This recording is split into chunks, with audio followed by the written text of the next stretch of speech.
Welcome to video tutorial number 4 of the Wee Woolly Wonderfuls bunny videos.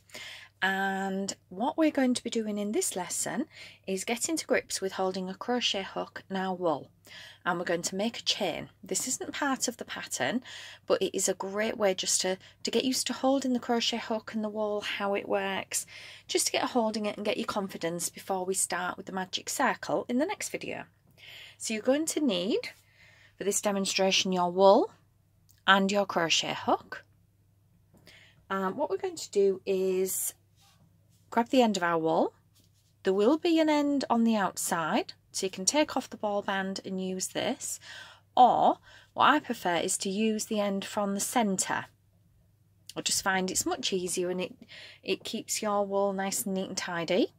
So we're going to look at both ends. You can see there that looks quite small gap in the end of the ball. This end looks much more open.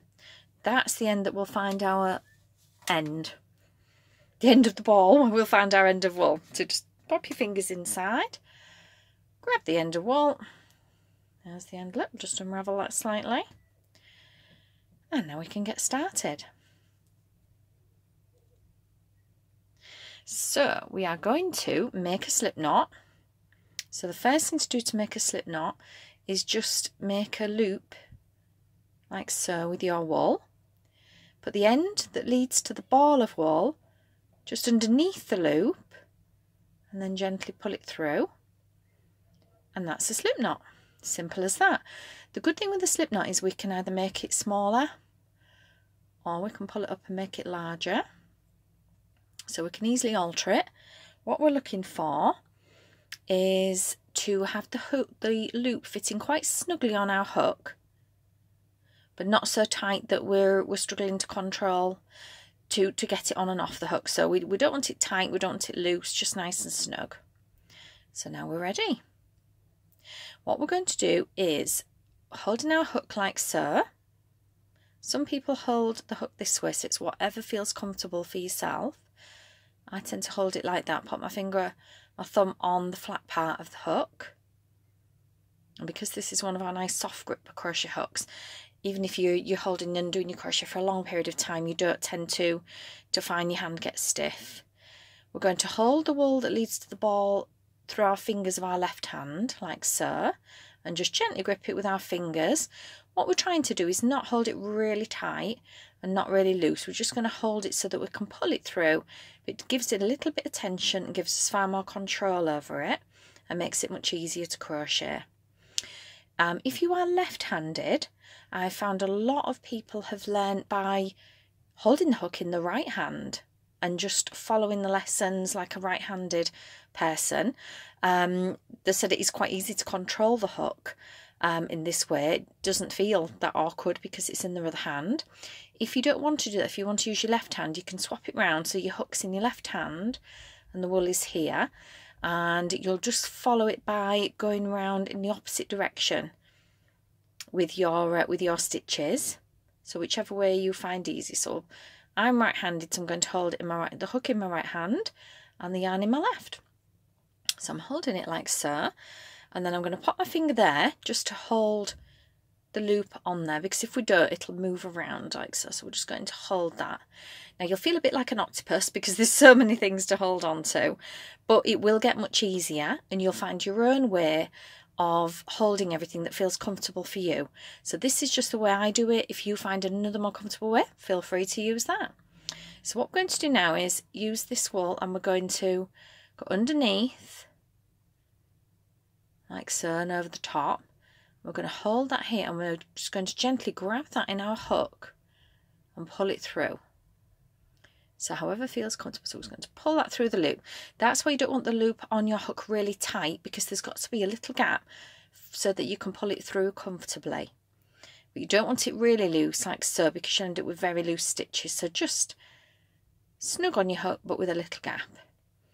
So then we're going to go over again. So underneath, around the back and over the front, and we're going to angle our hook is the best way, like so. So I'm angling it so that it's catching that thread, yeah, and just pulling it through. It's all about the angle. If you try and do it like so, you'll struggle to get through. You've got to angle it so it will come through nice and easily. So you can do this one of two ways. You can either wrap the wool around like that and pull it through, or once you get a little bit more confident with it, keep hold of everything. Keep your finger on the yarn here. I'm keeping hold of that, and I'm keeping hold of the wool through there. So we're just holding it to get some tension. Once you get your confidence a little bit, you may find it easier to go put your hook to the left hand side and underneath the wool, you see, and then it's come over in exactly the same way. So it doesn't make a difference which way you do it. You can either wrap it around like so, or just hold everything and put your hook under and grab it, whichever feels more comfortable. I find it's quicker to actually go under and do it that way. So whichever way you find comfortable, then use the way that suits you. So if you need to stop and rewind it and go through it over and over again, just keep practicing. Each pull through that we do is one chain. So you can see each V shape, like so, is one chain. So you can just keep going. The bottom part here, that little bit that looks a bit smaller, looks similar shape but a bit tighter, that's the slip knot, so that does not count as a chain. 1, 2, 3, 4, 5, 6, 7, 9, 10, 11. So we've actually got 11 chains there, but we're just practicing. So you can just keep going for as long as you want. You may find when you're starting that your chain looks very higgledy-piggledy. You'll have bigger gaps, smaller gaps, it'll vary, but that's just as you're getting used to holding everything and your tensions. You're just getting used to your own tension. So just keep going and keep practicing. Make your chain as long as you want and just keep practicing for quite a while just to get the hang of holding everything. And I think it does make it easier when we come to start crocheting. So just keep going. So I'm going to go under, grab the yarn, pull through. Try very hard not to split it. If you do that and sort of split it and only pull half of it through, you'll end up with very bitty looking stitches that are very hard to work with. So just try and catch the full strand and just keep going as long as you need to get the practice in. When you're happy with everything, you're holding it and you think, oh, I'm doing really well, I want to now carry on and do the next part, of the pattern, then all you have to do is just take out your hook and you can then just pull the strand that leads to the ball and it'll all just unravel like so. And we can reuse our wool. It might be a little bit wiggly, but that doesn't make any difference to how it works. It's not a problem at all. So rewind and keep trying and keep practicing the chain and then you'll get hang of holding everything. Don't worry if it does feel really unnatural and awkward to start with. It's just purely because you're getting used to how it all works. And then when you're quite happy with how to do a chain and it's looking quite even, then we will continue with the next tutorial. So I will see you there.